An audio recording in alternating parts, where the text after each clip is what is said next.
Hello আমার মিষ্টি বন্ধুরা, কেমন আছো তোমরা? আশা করি ভালোই আছো। তোমাদের মজা দিতে নিয়ে এলাম আরও একটি নতুন ভিডিও। আজকের গল্পটি শুনলে তোমাদের দাঁড়িয়ে যাবে, তাই গল্পটি শুরু থেকে শেষ পর্যন্ত শোনার অনুরোধ রইল। আজ বলবো এই গল্পের দ্বিতীয় পর্ব। চলুন মূল গল্পে যাওয়া যাক। সন্ধ্যায় আমার বন্ধু মিলনের বাড়িতে গেলাম নোট আনতে। দেখি বাড়িতে অন্য কেউ নেই, শুধু মিলন একা। আমি বললাম, তোমার মা ভাই সব কোথায় গেছেন? ও বলল ওর কোনো আত্মীয়ের বিয়ে, তাই ওর মা বাবা ভাই সবাই ওখানে গেছে, ফিরতে রাত হবে। ও আমাকে ওর রুমে নিয়ে বসাল। আমি তাড়াতাড়ি নোটগুলি চাইতেই ও বলল, আরে বসো না, এত জলদির কি আছে? আমি বললাম, না, বাসায় গিয়ে নোটগুলি একটু পড়তে হবে তো, তাই ও বলল, আরে ভাই, সারাদিন শুধু নোট পড়লেই হবে? মাঝে মাঝে একটু বাইরের সময় দাও, না হলে তো সারা জীবন একদম বোকায় রয়ে যাবে। আমি বললাম, সেটা আবার কি জিনিস? ও বলল, একটু দাঁড়াও। বলেই মিলন ওর বেডের ম্যাট্রেসের নিচ থেকে কিছু বই বার করে আমার সামনে ধরল।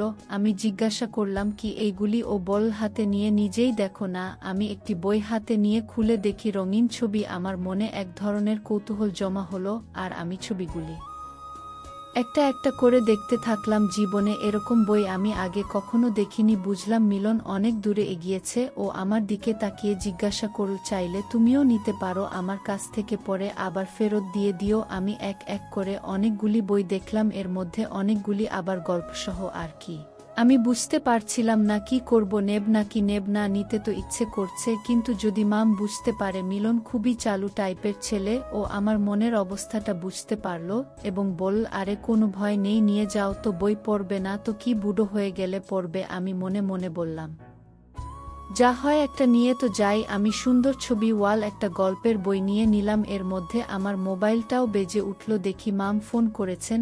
আমি ফোনটা উঠালাম। মাম জিজ্ঞাসা করলেন, আর কত দেরি হবে আসতে? আমি বললাম, আধা ঘন্টার মধ্যেই আসছি। মাম ফোন রেখে দিলেন। আমি মিলনকে বললাম, তোমার সাথে থেকে গল্প করতে পারলে ভালোই লাগতো, কিন্তু কি করব বলো? ওদিকে মামামাম কি বলবে কে জানে। ও বলল, নো প্রবলেম, আরেক দিন প্রোগ্রাম বানা, যখন বাড়িতে কেউ না থাকবে। আমি সম্মতি দিয়ে বিদায় নিলাম। বাসায় ফিরে দেখি মামামাম দুজনেই আমার জন্য অপেক্ষা করছেন খাবার টেবিলে। আমি তাড়াতাড়ি উপরে আমার রুমে গিয়ে নোটগুলি টেবিলে আর গল্পের বই আমার বেডের নিচে রেখে নিচে নেমে এলাম খাবারের জন্য। খাবার টেবিলে মামার সাথে অনেক কথা হলো। আমার পড়াশোনা কেমন চলছে জিজ্ঞাসা করলেন। এক পর্যায়ে মামা বললেন, আগামী সপ্তাহে আমি আর তোমার মাম একটু দীঘা যাব এবং ওখান থেকে চেন্নাই হয়ে তারপর ফিরব। ফিরতে প্রায় 1 মাস লেগে যাবে। তুমি কি যাবে আমাদের সঙ্গে? আমি বললাম, না না, আমি যাব না, আপনারা বরং যেয়ে ঘুরে আসুন, আমার পড়াশোনা আছে, আর তাছাড়া সামনে আমার ফাইনাল পরীক্ষা। মামা বললেন, ও আচ্ছা, ঠিক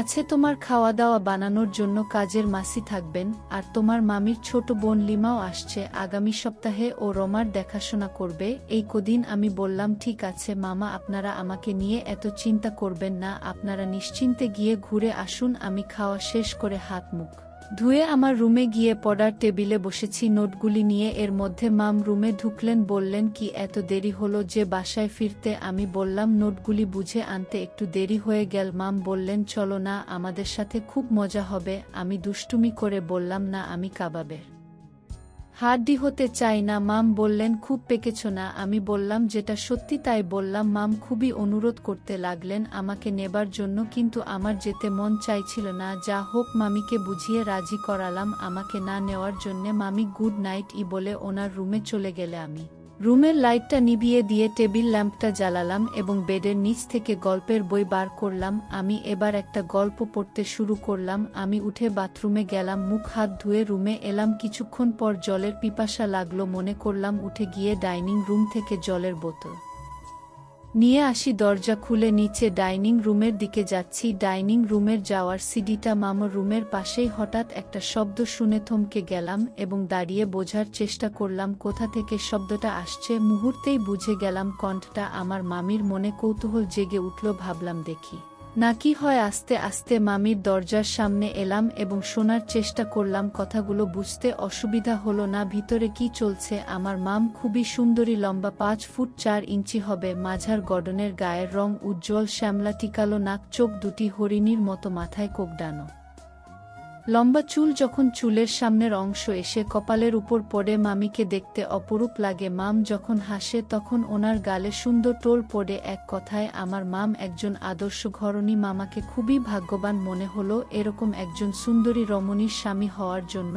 এবং একটু একটু হিংসাও হলো মামার উপর। সবথেকে বেশি যেটা হলো সেটা হচ্ছে রাগ। এইরকম একজন সুন্দরী স্ত্রী ঘরে রেখে দিনের পর দিন মামা যে কি করে বাইরে থাকে সেটা আমার ভাবতেই কষ্ট হয়। আর মাম রাতের পর রাত একা একা কষ্টে কাটান। হঠাৎ কেমন যেন একটা চাপা কান্নার আওয়াজ শুনতে পেলাম। তাহলে কি মাম কাঁদছেন কেন? এরপর মামার কথা শুনতে পেলাম উনি কাঁদতে কাঁদতে মামাকে বলছেন জীবনে একটুও সুখ দিতে পারলে না আমাকে, সারাদিন শুধু টাকা টাকা করেই ব্যস্ত থাক, মাসের মধ্যে হয়তো মাত্র সপ্তাহ খানিক থাকো, তাও না থাকার মতো। 3 বছর হলো বিয়ে হয়েছে, আজ পর্যন্ত মাও হতে পারলাম না। তুমিই বলো এটা কি কোনো জীবন হলো? মামাকে একটা কথাও বলতে শুনলাম না। আমার খুব খারাপ লাগলো। মনে হলো এখনই ডেকে মামকে আমার রুমে নিয়ে যাই এবং তার সব কষ্টের দায়িত্ব নিয়ে নেই। হঠাৎ মনে হলো আমি এসব কি চিন্তা করছি মামিকে নিয়ে, আমি এসব কি ভাবছি। আস্তে আস্তে নিচে গিয়ে ডাইনিং রুম থেকে জল খেয়ে নিজের রুমে এসে শুয়ে পড়লাম। চোখে ঘুম নেই আমার বিছানায়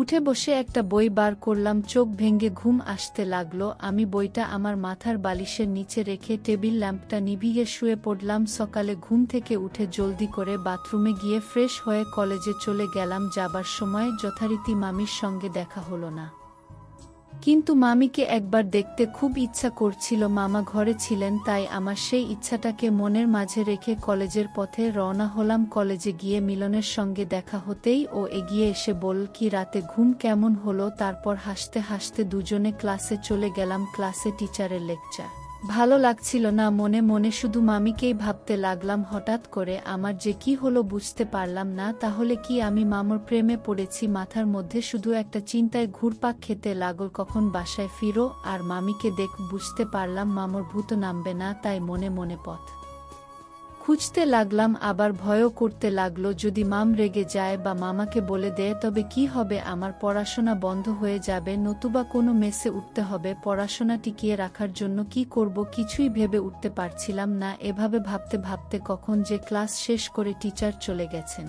বুঝতেও পারিনি। মিলনের ডাকে হঠাৎ সম্বিত ফিরে পেলাম। ও প্রশ্ন করল কি হলো তোমাকে, কেমন যেন অন্যমন লাগছে, এনিথিং রং? আমি বললাম না তেমন কিছু না, মনটা ভালো লাগছে না। ও ফের বল মন ভালো লাগছে না নাকি অন্য কিছু? আমি বললাম না না, শুধুই মন ভালো লাগছে না। ও বলছিন তা করো না, খুব শীঘ্রই তোমার জন্য কিছু করছি।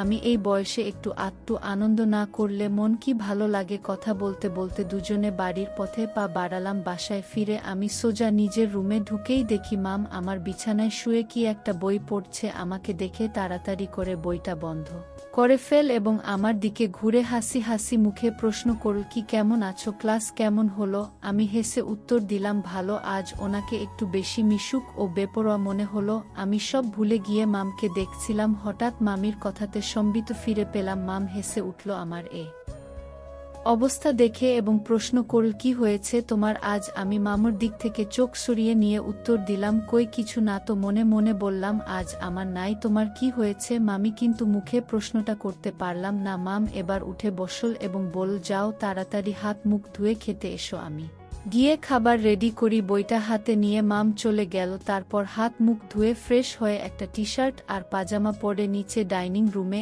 এলাম। মামি রোজগার মতো খাবার সাজিয়ে বসে আছে, আমি আমার চেয়ারে বসে খেতে শুরু করলাম। মামিকে আজ কেন যেন অন্য দিনের থেকে একটু আলাদা মনে হলো আমার কাছে। ওনার সাথে বেশি কথা বলতে পারছিলাম না আমি। মাম কিন্তু স্বাভাবিক আচরণই করছিল আমার সঙ্গে, শুধু আজ একটু বেশি মিশুক মনে হলো ওনাকে। মাম একটু গম্ভীর হয়ে বলল আজ তোমার একটা বিচার হবে। আমি তো ভয় পেয়ে গেলাম, ওনার কথা শুনে মুখটা শুকিয়ে গেল, খাওয়া বন্ধ হয়ে গেল। ভয়ে ভয়ে বললাম কিসের বিচার, কি করেছি আমি? মাম বলল আগে খেয়ে নাও তারপর বলছি। আমার অবস্থাটা মাম মনে হয় কিছুটা আঁচ করতে পারলো, তাই হঠাৎ জোরে শব্দ করে হাসতে লাগলো এবং বলল আরে আমি তোমার সাথে মজা করছিলাম কি, ভিতরে বাব্বা নাও তাড়াতাড়ি খেয়ে নাও বললাম। খুব ভয় পেয়ে গিয়েছিলাম। মাম হেসে বলল এত ভয় করলে তো কিছুই করতে পারবে না জীবনে, এই বয়সে এত ভয়? তারপর উনি আমার একদম কাছে এসে দাঁড়িয়ে বলল এই বয়সটা ভয় জয় করার, ভয় পাওয়ার নয় বলেই হাত ধুতে বেসিনে চলে গেলেন। আমি খাওয়া শেষ করে হাত ধুয়ে আমার রুমে গেলাম রুমে। এসে আমি বিছানাতে একটু গড়াতে লাগলাম। হঠাৎ আমার বইটার কথা মনে এলো। আমি তাড়াতাড়ি বালিশের নিচে হাত দিয়ে বইটাকে নিতে গেলাম, কিন্তু কিছুই পেলাম না। আমি তাড়াতাড়ি বালিশটা সরিয়ে ফেললাম, কিন্তু এখানে তো কিছুই নেই। আমি তোশকের নিচে, বেডের নিচে সব জায়গাতে খুঁজতে লাগলাম, কিন্তু বইটি পেলাম না। এর মধ্যে মাম যে কখন নিঃশব্দে আমার রুমে এসে দাঁড়িয়েছে বুঝতে পারিনি। হঠাৎ পিছন ফিরে মামকে দেখে আমি স্বাভাবিক হয়ে গেলাম। কিছুই হয়নি, শুকনো একটা হাসি দিয়ে ওনাকে বললাম, এসো বসো। কি খুঁজছিলে অমন করে মামা প্রশ্ন? বললাম, কিছু না। মাম মাথাটা সামান্য নেড়ে বল, কিছু তো একটা খুঁজছিলে। কি খুঁজছিলে বল না। আমি হেসে বললাম, কিছু না। বললাম তো মাম, এবার বল। তোমার যা হারিয়েছে তা যদি আমি দিতে পারি তবে কি দেবে আমায় পুরস্কার? আমি একটু সাহসী হলাম এবং বললাম, যা চাইবে তাই। ফের মামুর প্রশ্ন, যা চাইব তাই? আমি বললাম, হ্যাঁ। মামি তার ডান হাতটা আমার সামনে বাড়িয়ে দিয়ে বলল, পাক্কা? আমি বললাম, পাক্কা। মামি বললেন, ওকে ডান। এবার মাম বল, সময় হলে আমি আমার পুরস্কার চেয়ে নেব। তখন জেন, আবার না করো না। আমি গিয়ে বিছানার উপর বসলাম, উনিও বিছানার উপর বসে পড়লেন। তারপর একসাথে দুজনে হেসে উঠলাম। মাম বল, খুব দুষ্টু হয়েছ না কি? বই পড়। হঠাৎ মিলনের ডায়লগটা মনে পড়ে গেল। বললাম, এই বয়সে বই পড় বোনা তো কখন পড়ব বলো? আমার কথা শুনে মাম হাসতে লাগলো। এটাই মোক্ষম সময়, তাছাড়া রাত হয়ে যাচ্ছে, মামা চলে আসবে। তাই আমি প্রসঙ্গটা পাল্টে বললাম, তোমাকে একটা কথা বলবো। মাম রাগ করবে না তো? মাম বল, আরে না, রাগ করব কেন বল তুমি? আমি বললাম, আগে কখনো তোমার প্রতি আমার টান আসেনি তোমাকে আমি ভালোবাসি। মাম বল, তুমি আমাকে তোমার মনের অজান্তেই ভালোবেসে ফেলছো।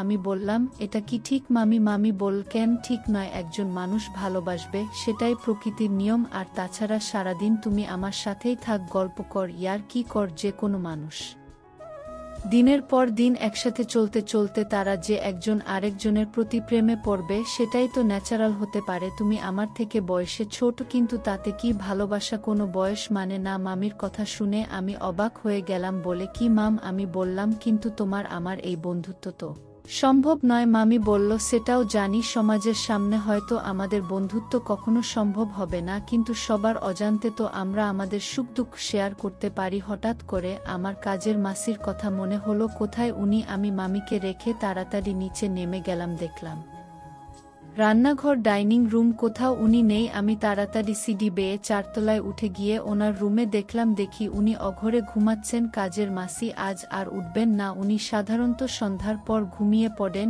এবং ভোটে ওঠেন। নিচে নেমে এলাম। আমার রুমে ঢুকতেই মামিকে দেখে অবাক হয়ে গেলাম।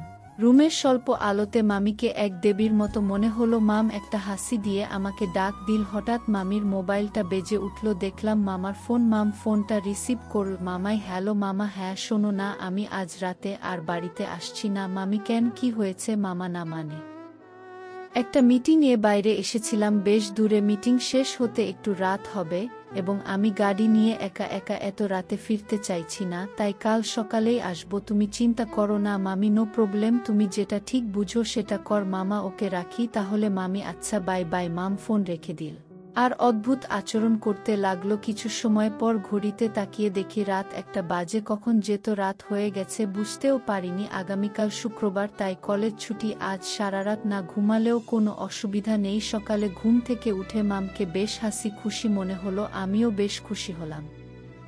মামিকে হাসি খুশি দেখে মামর সব কষ্ট দূর করতে পেরে নিজেকে খুব ভাগ্যবান মনে হতে লাগলো। বন্ধুরা, আজকের মতো এখানেই শেষ করলাম। দেখা হবে পরের ভিডিওতে। সবাই ভালো থাকুন। ধন্যবাদ।